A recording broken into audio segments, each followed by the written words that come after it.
Good morning, everyone. Welcome to How to Hire and Fire Your Employer. What a great title, right? I'm glad you guys are all here. This will be my first time giving this presentation, so let's see how it goes. So my name is Abz Sides. I'm a developer at Lullabot. I'm also the director of Drupalcamp Asheville. These are my social media handles here, and I'm just going to go ahead and up front and say, no, I'm not looking to fire my employer. So just go ahead and start there. A little bit about my background. So I've got experience in several different industries. These slides are kind of high, aren't they? So I started off in higher education, started off with a part-time job, but this is 13 years of full-time employment. I stayed at a regional community college for quite some time. And decided to take a leap of faith. It was a very obscure job description. It was a government contract with the federal government.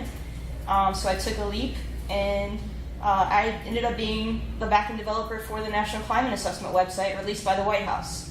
So it's always important to think about being able to take those leaps that you might not have the experiences that you would have if you did take some risks and explore other options. So after working with the federal government as a contractor, I decided I wanted to try out agency work, and working in agency has given me lots of experience and lots of growth that I wouldn't have gotten as, say, in higher ed or government. So lots of different variations there and throughout my career so far. And I'm just really interested in this topic. I'm really interested in learning about work culture and helping people with planning their careers and things like that. I do a lot of audiobook and podcast listening. If you can see that's Johnny 5. He wants inputs. I love learning about entrepreneurship, and I'll share some resources at the end of this, things that have been on my reading list. But I do enjoy the audio versions of books. So why do I care, and why should we care about this, right? Turns out we spend 21% of our life, of our time, at work or doing work-related activities. And that's second to personal care and sleep. So either sleeping, working, and then we play, and then it goes down from there. These are statistics from the U.S. Bureau of Labor Statistics on American time use.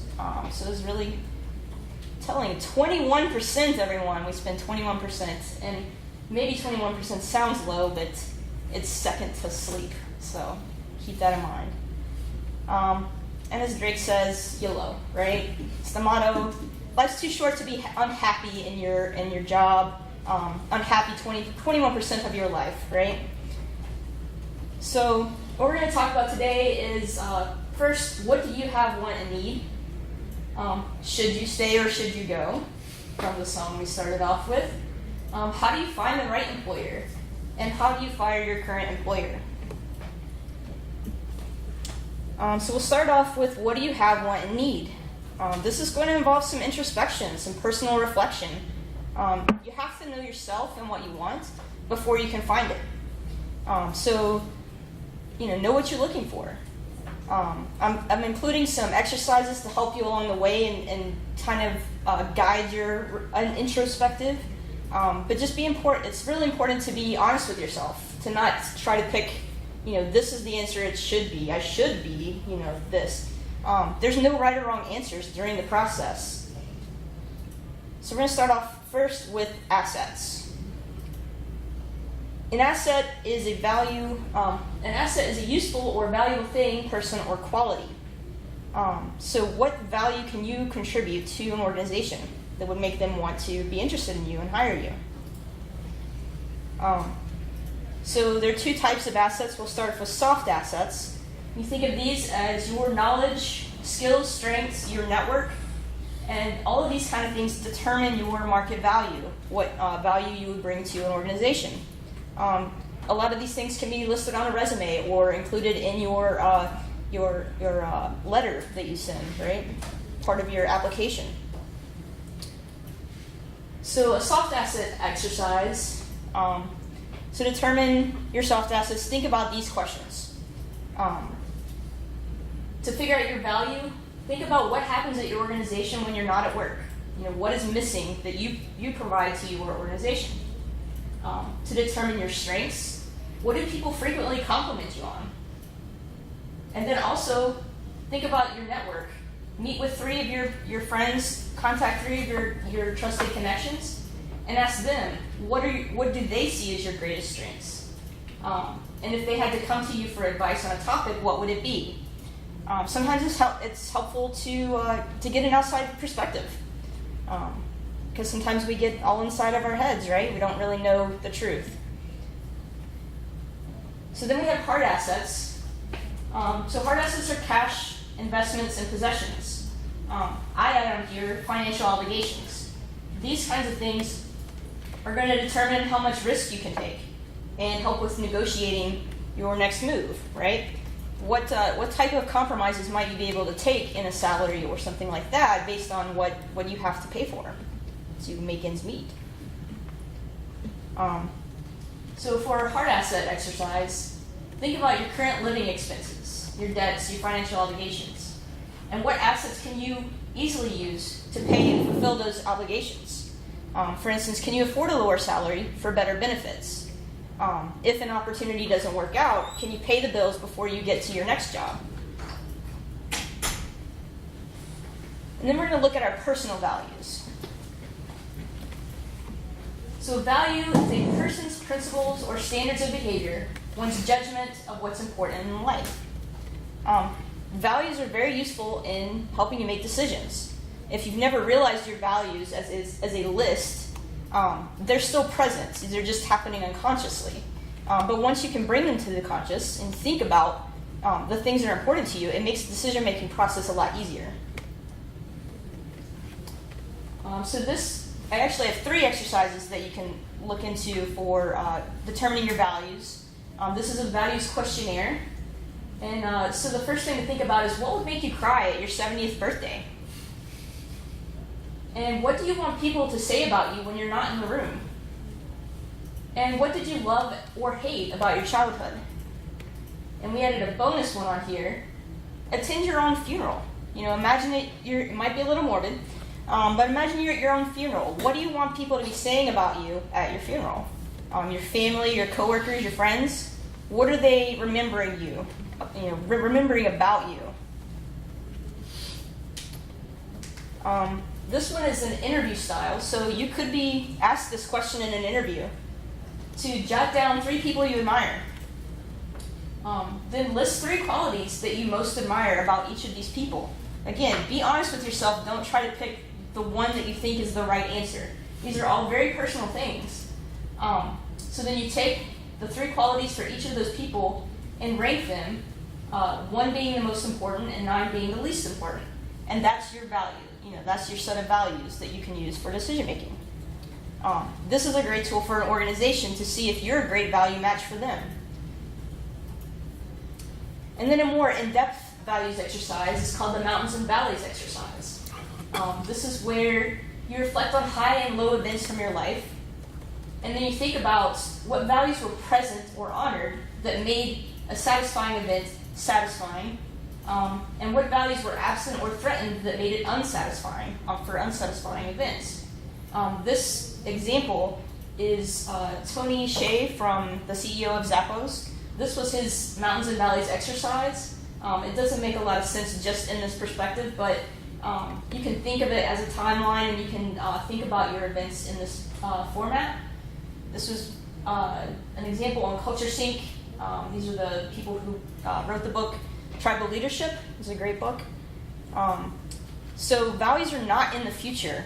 They are decisions from your past, and that's why you need to reflect on your past to really discover your values. Another way to do this exercise would be to meet with a close friend and go with the prompt, if someone was to write a biography about you, what stories would you want in there that had the greatest impact in your life? What are your big transformative moments? Then you tell the person, your friend, about 10 stories from your past that fit this prompt, and your friend's not really listening to the story, they're looking for the values within the story. And so at the end of the story time, the friend will ask you to name 5 values from the list that they've created that you can't live without. And that can be a determining factor of what your core values are. So now that we have our values, let's think about our aspirations, right? An aspiration is a hope or ambition of achieving something. The object of one's hope or ambition, it's a goal. So aspirations and goals are shaped by your actions and experiences. Think about your personal life. What do you do when you have nothing urgent to do? And will someone pay you for your passions? You may also want to think about your soft assets and experiences. Find ways that those soft assets are complementary to your passions. And being complementary means that you can move forward and continue to grow in the same path and build on what you already have. Also think about your growth trajectory. So growth is the process of increasing an amount, value of importance. Trajectory is the path followed by an object moving under the action of given forces. So this is a chart from a book called Radical Candor, where they talk about the different types of growth trajectory. And I want to, let's see. So we've got steep growth trajectory, which is the top right panel there. The things that a steep growth trajectory employee would be, they would be a change agent. They're going to be ambitious at work, and they're going to want new opportunities. They're probably looking for a fast track to promotion and things like that. Then in the bottom right quadrant, we have a force for stability as a gradual growth trajectory. These are people who may be ambitious outside of work, or maybe they're just simply content with life. They're happy in their current role. They're not looking for promotion necessarily. But one thing to remember is that both of these are on the side of the graph for excellent performance. So one of these is not better or worse than the other. But just keep in mind that it's not sustainable to be ambitious at work and outside of work. And I think this is a really great quote to think about. We all have periods in our lives when our professional growth speeds up or slows down. Don't beat yourself up if you think you should be climbing the corporate ladder, or whatever your goal was maybe when you graduated from college or something like that. Your goals are going to change, your life is going to change, and allow yourself to evolve through that process. And I'll also say, don't judge other people who may be taking a step back. It's really important that we support each other in our paths. Welcome to MLS VoiceOver Off. Sorry. All right, so we're going to talk about the work environment. What are our work environment needs? An environment is the surroundings or conditions in which a person, animal, or plant lives or operates. So let's think about what we need as far as the place where we work, right? So we can work in person organization, or we can work remote. But think about these as a spectrum, as a slider, because some jobs allow employees to work remotely part of the time. So you might get a couple of days a week you could work remote, a couple of days you have to be in the office. How would that work for you? If you've never done remote work before, what would your workspace look like? Would you be working from home? Would you go to a co-working space? And how much in-person interaction do you require? Because some people require a lot of in-person interaction. Also think about the size of the organization you want to be a part of. So we have large organizations and we have small organizations. Typically with a large organization, there's going to be more hierarchy. That's not a bad thing because it has opportunities for growth and change. Like if you want to be very ambitious at work, you have more opportunities there. They're typically like VPs and directors and all sorts of different levels in between the owner of the company. But they also may have very standard processes because they are managing lots of people. So how do you feel about that? Like really following these rigid structures or more flexible?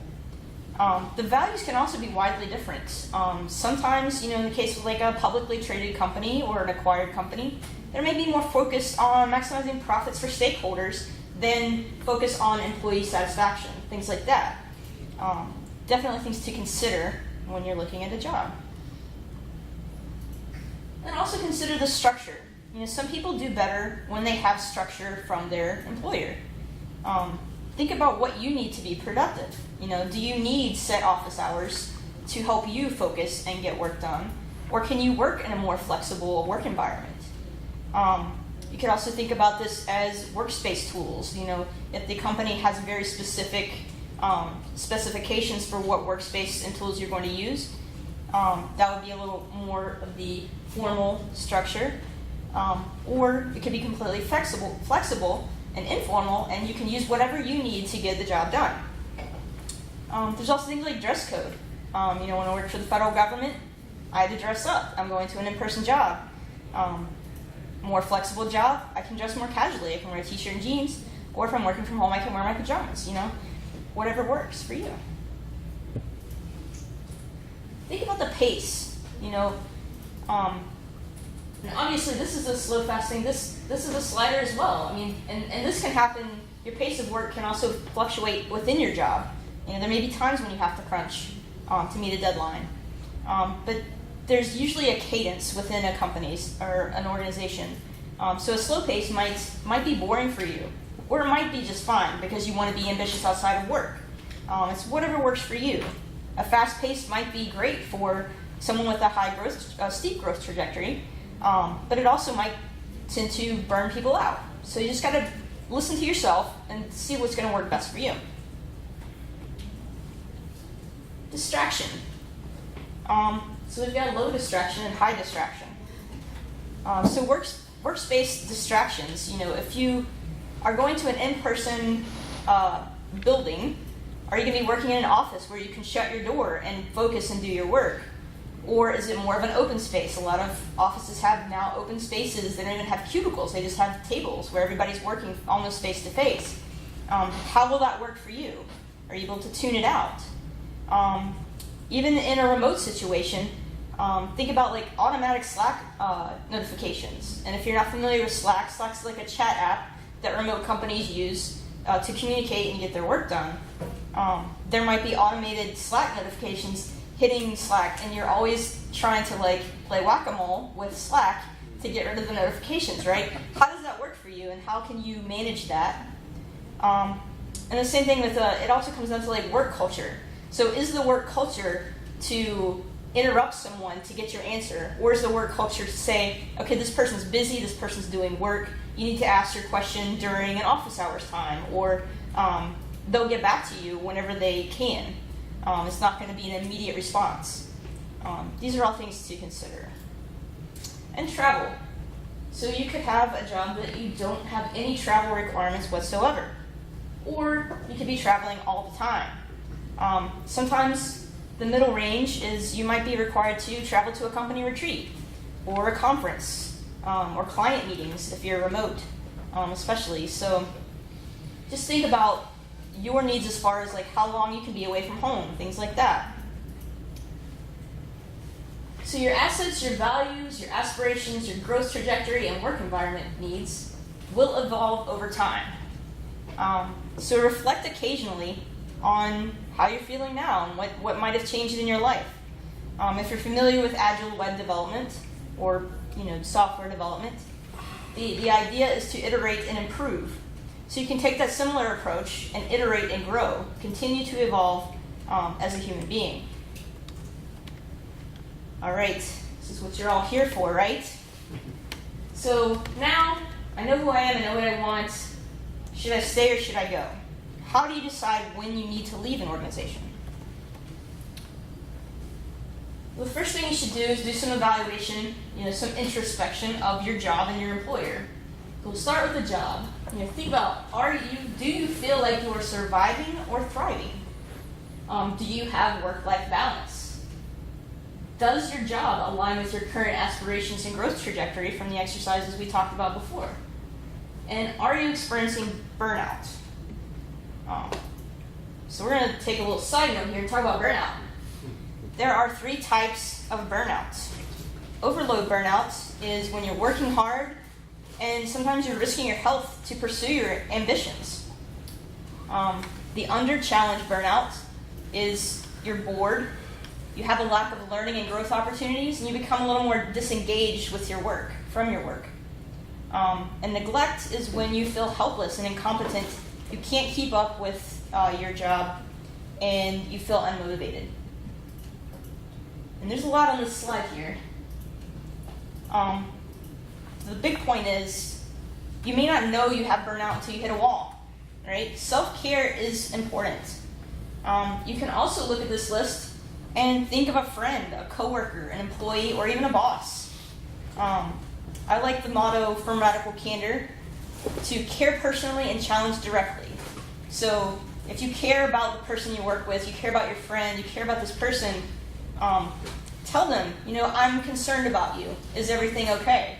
There's nothing wrong with doing that.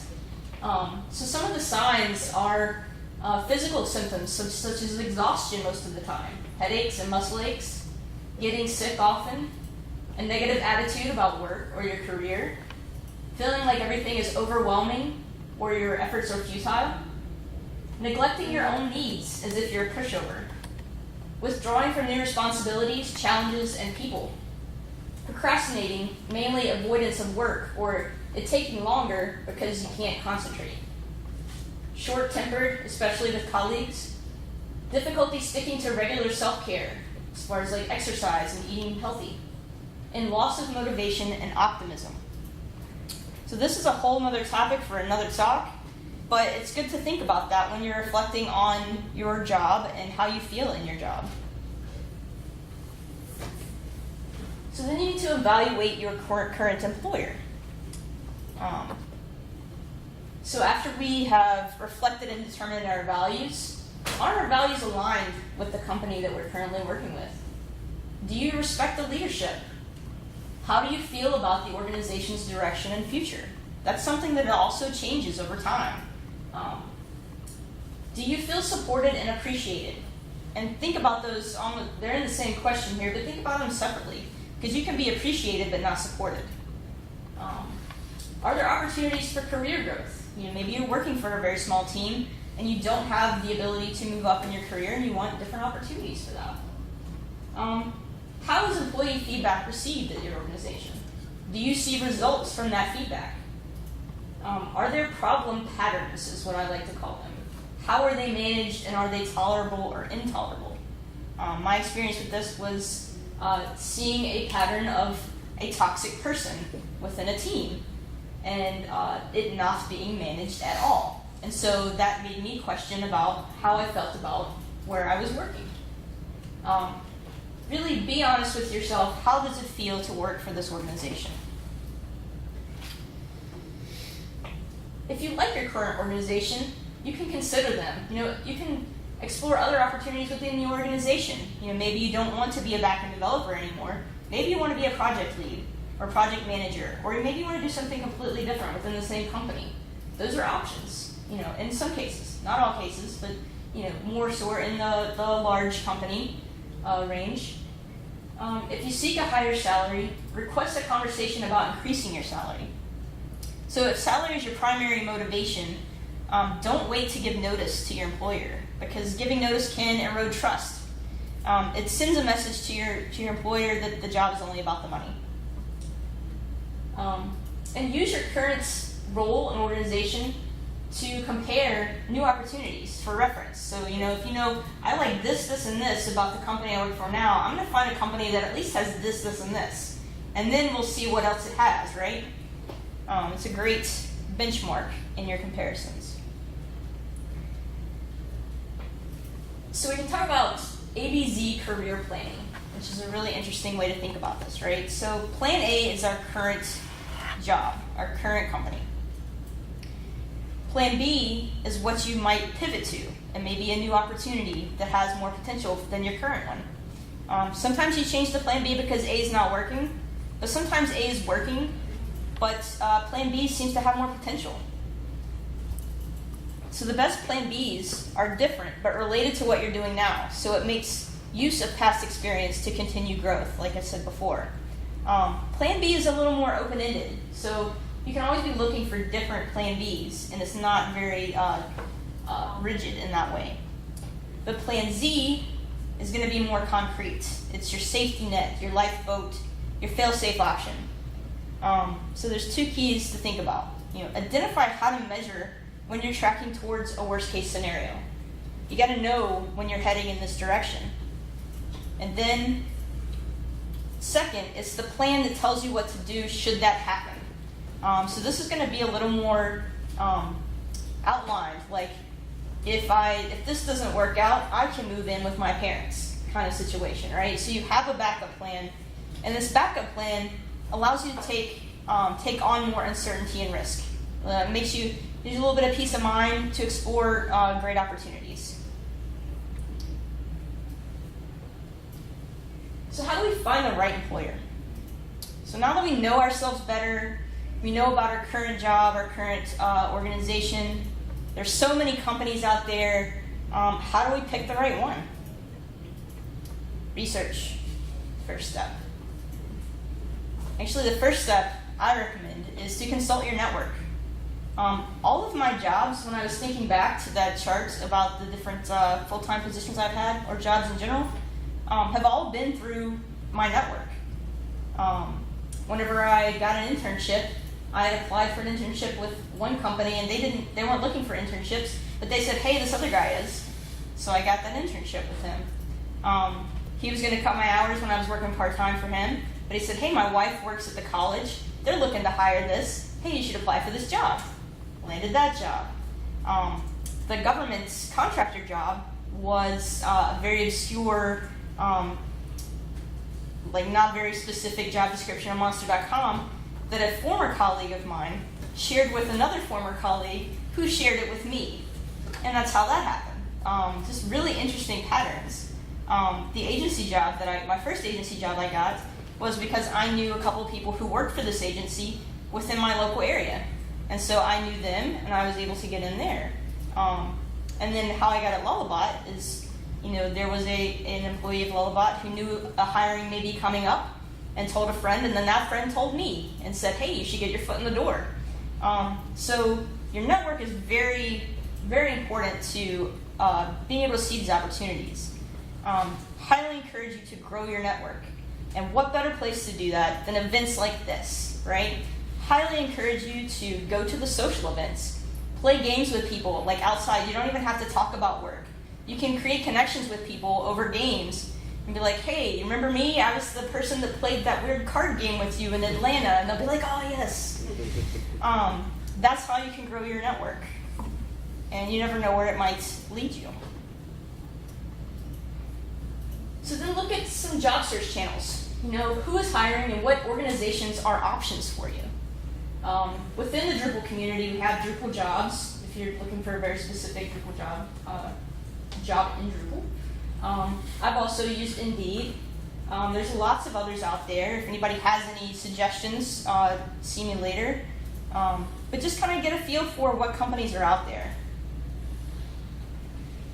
So how do we learn more about each and compare them, right? So if we said, we're currently working for Dunder Mifflin, and if you don't know any of these companies, they're all fake companies from television shows and movies. So if plan A is that we work at Dunder Mifflin, what is Initech like? What is Hooli like? What is Pied Piper like? We don't know. Right now they're just logos, right? So how do we learn more about each of them and compare? The first thing I look at are rating websites. These are really great websites. Glassdoor is one of my go-tos. Comparably is one that I've recently discovered. But on Glassdoor, you can see employee reviews. People who have worked at these companies, they post what it was like to work at that company. And it's both positive and negative, and somewhere in between. But be sure to note the posting dates, and look for trends within postings, because there might be some outliers that are be like, I hated this company or whatever. You don't know what happened there. But I'm a firm believer that organizations, just like people, can evolve when they decide to. So look at the posting dates and say, okay, well, this might have been a bad period for them. But now they've got some other reviews that are positive. And so maybe they've made some changes that make the company a little bit better. So then go to the organization's websites. Look for values that they may post. Look at their employee benefits. Look at their job openings. Look at their portfolio if you're looking to work with certain kinds of projects. Look at the language, or listen to the language, read the language that they use to talk about themselves. These are the values of Lullabot, and I thought that was really cool. They got little cool icons for them and everything. So something to think about, how to compare the company's values and benefits and everything. Highly encourage you to apply and interview. Applying is not a commitment, it's an exploration. Don't doubt yourself. Apply if you have some of the qualifications. The interview process is going to determine if you're a good fit for the position and the organization. And you can also ask for feedback from the interview process to fill in gaps from your skill set. If you apply for a job that you really are interested in, then you'll find out, well, I really need to learn this skill set, or I need to learn this technology, and it's going to make me more marketable. I'm going to have a better market value in that area. Remember to interview your potential employers during the process, right? Ask questions that are going to give you more insights into how well the organization is going to be aligned with your values. All those things that we talked about, from the personal reflection, those tools for decision making. Ask questions that are going to help you see if those are matched. Contact current or former employees of the organization within your network and ask them, hey, what's it like to work there? Ask multiple people if possible, because you get more results and you can see if there are outliers again in the responses. But ask for specific examples. So you could ask, I see that you have this value listed on your website. Can you give me an example of how you've used this value to make a decision for the company? That might be hard for some companies, right? They want to put their best face forward. They've got their values on their website, and maybe they're not quite living up to them, and you can kind of get that feel whenever you ask a question like that. So once you have all your research, remember to consider individual bias and trust. Be sure that when you're filtering your research, you take a step back. There's this thing called rose-colored glasses, where you're seeing things better than they actually are. So you want to pay attention to the language. You want to distinguish between work culture and play culture. Work culture can be very different than what people do when they're socializing outside of work. And look for inconsistencies between your sources. So now, how do we collect all this information and compare it? With a spreadsheet, of course. This is actually, a friend shared this with me. This guy, Joel Khalifa, open sourced his Google Sheet of how he compares companies. And so you can make a copy of this and put in the things you want to compare and add your weight values and such if you're really into spreadsheets.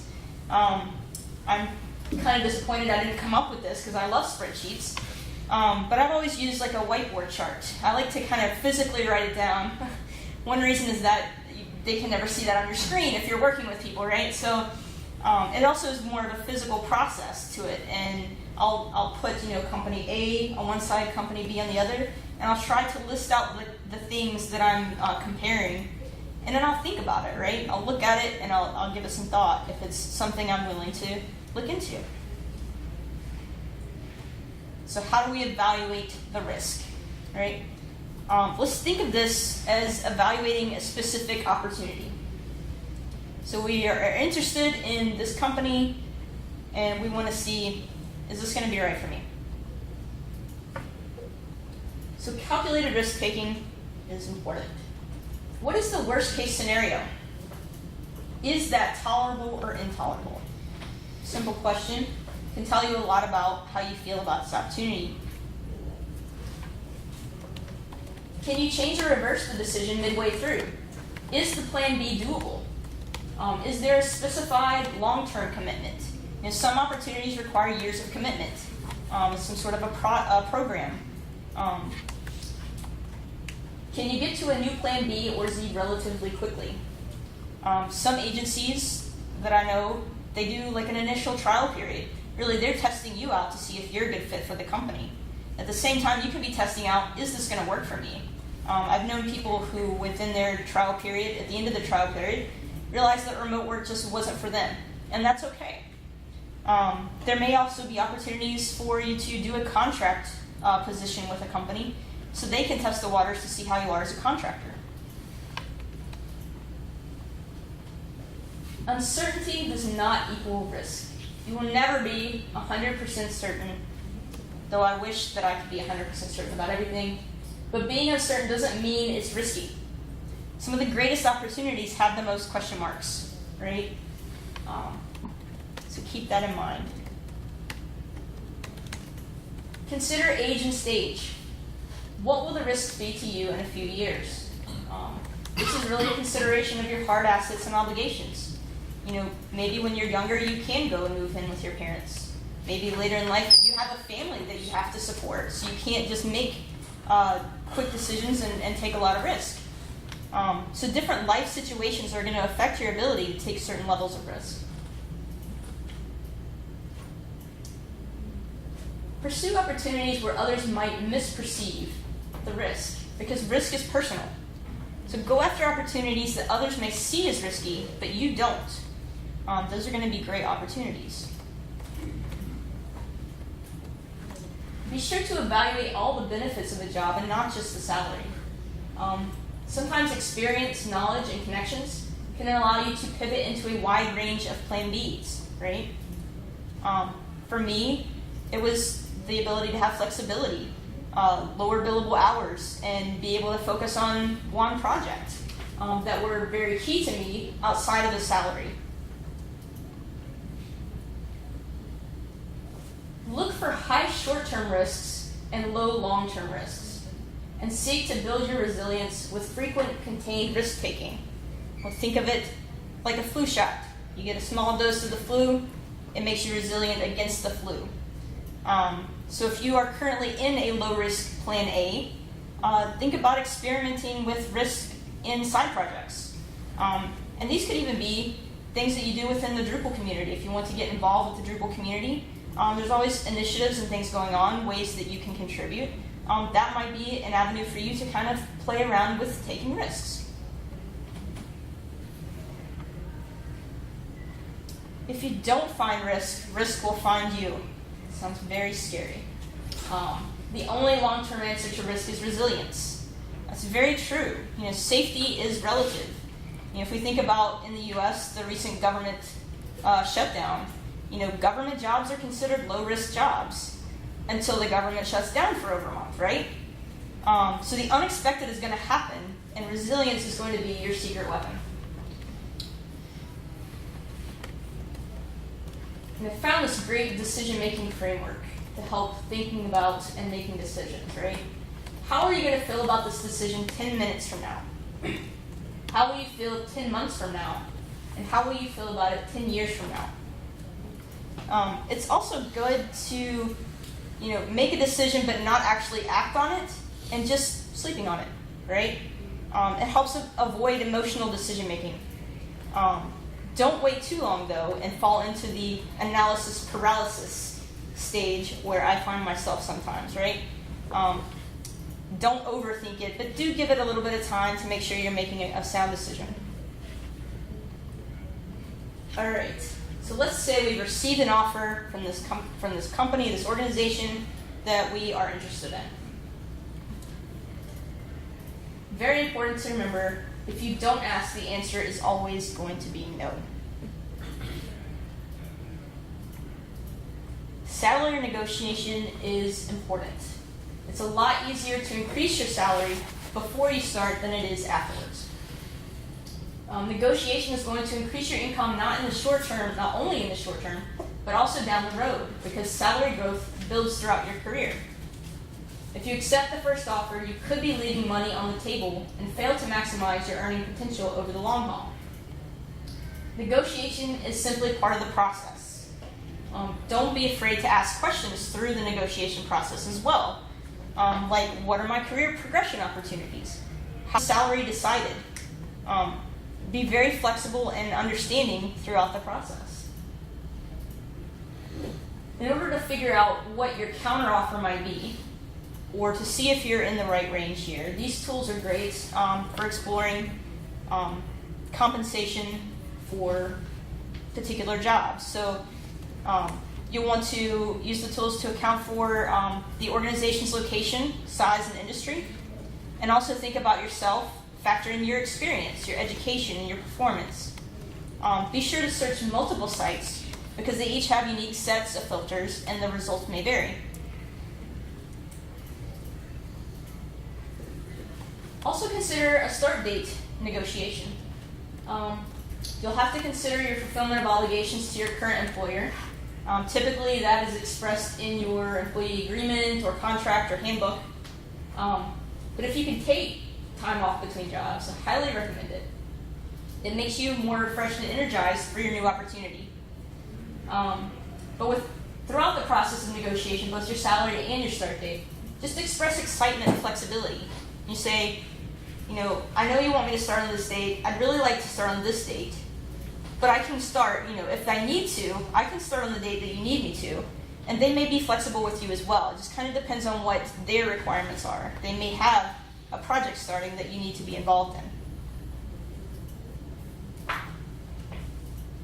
If you're thinking about taking time off between jobs, things to think about, especially in the US, is health insurance. So if your health insurance is not going to terminate, or terminate immediately when you leave the job, try to request your date of last day in the beginning of a month, and request your start date to be the same month at the end of the month, right? So that you're in the same month, and hopefully you'll have health insurance coverage for the month. There's also a plan called COBRA, where you can purchase the same insurance from that you had as your employer. It is a little bit pricey, but it also has a retroactive grace period. So when you leave your job, they'll give you information about COBRA, most likely, and you can consult that information. But this means that as long as if you need the insurance, you can pay for it afterwards, and it's retroactively applied within the grace period. So just pay attention to things like that. And you have to consider your financial assets and obligations as well. Can you afford to be without a paycheck for a few weeks or however long you want to take off? All right. Oh, maybe this is why you're all here. How to fire your current employer, right? The first thing you have to do is give notice. Again, consult your employee agreement, contract, or handbook to find out what the requirements are. Typically, it's a 2-week notice, but it can range from a month to a week. In some countries, there are laws in place for this sort of thing, so just be aware of the requirements of your current situation. And this is my template that I've used for several job changes. Very simple, straight to the point.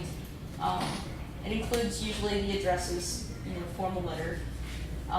But it says, "Dear Manager, with this letter I hereby submit my resignation from Dunder Mifflin," because that's our current employer, right? Effective, and you give the date of your last day. So you build in that the notice period and state when you would like your last day to be. At your convenience, I will be glad to discuss transitioning my work to others.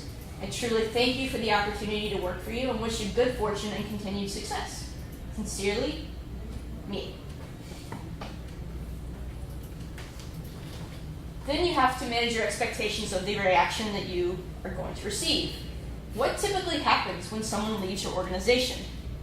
It can tell a lot about that organization, right? When I left the community college, I got a gigantic cake that said, "We will miss you, April," right? We had a little party. I've had celebrations at others, but I know other people have had very different experiences when they've put in their resignation. Sometimes they get fired, and that's not cool, right? Sometimes people are escorted off of the premise by security, and that's standard protocol. That is just a part of how they operate. So just prepare yourself accordingly based on your experience with the company. So now that we've given notice and we've had conversations with our employer, we need to fulfill our obligations.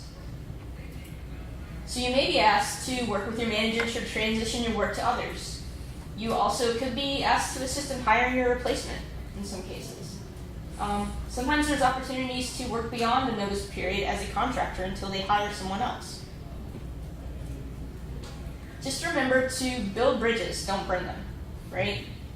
You may find yourself working with them again in the future. So this is a picture of me and Mario Hernandez. We worked together closely at Media Current, and just a couple weeks ago, he showed up in my video chat for the project that I'm working on with Lullaby, which was really crazy. So you just never know. You might be working with that company again at your next job, that sort of thing. So remember that you can only control your behavior and actions, and those are a reflection of who you are, and that's all you have to think about. If a company does want to burn bridges, you can let them do that, but you take care of you, right? I highly encourage giving feedback. Some places have exit interviews. If they do not, you can provide an exit letter. But remember to be professional. You want to avoid emotionally charged responses. You want to give the organization the data that they need to make improvements. And you want to do this because you want it to be better for your coworkers you're leaving behind and your replacement. If problems aren't reported and documented, they are less likely to be resolved. So if one person quits and they say, I'm burned out, then that's a data point. But if they don't say that, they quit and it's like, forget it, you're not going to change, they lose that data point, right? So then the next person quits because they're burned out. And they decide, it's not going to matter, I'm not going to say anything, right? So far, they've missed 2 opportunities to know what trend is starting to happen within their community or when they're in their company. So reporting things is great, and when you're leading, I mean, obviously you want to try and report it as feedback when you're still working for the company, but if that feedback is not being received, it's important to say, this is the reason why I decided to leave, and I want you to know this because I want you to have the opportunity to change and make things better in the future. So my final thoughts. Introspect regularly and allow yourself to evolve. Grow your network. Like, come to the social event tonight, it'd be awesome. Negotiate. Don't burn bridges. Build resilience by taking risks. And success for you is also success for your organization. You're not being selfish by doing these things. It's a win-win. Here is a list of books that I've been consuming. Radical Candor is a great one. This It Doesn't Have to Be Crazy at Work is a really great book. I didn't pull anything into the slides for that, but it's a really, really awesome book. The Startup Review is great, and the Alliance is it's kind of the company or organizational response to the Startup Review. They're kind of similar. Tribal Leadership is great, and this last book, 10-10-10, is where I got the decision-making tool. I have not yet read it. It's on my list. I'm also a big podcast junkie, so I recommend TED Work Life with Adam Grant. That's a really great series. Thrive Global with Ariana Huffington. They actually have a really great website, and I follow them on Twitter. They put out a lot of great articles about recognizing burnout in yourself and just self-improvement stuff. Yonder is a podcast for remote companies to figure out how to solve remote company problems and thinking about remote work. And the same book that was Radical Candor, they have a podcast as well. And then this Hurry Slowly is something I'm getting ready to listen to that focuses on burnout, how to take care of yourself. So thank you for coming, and happy career planning, everyone. Does anyone have any questions or anything they want to share? Mind blown, right? Very good. All right. Thank you. Very good presentation. Definitely.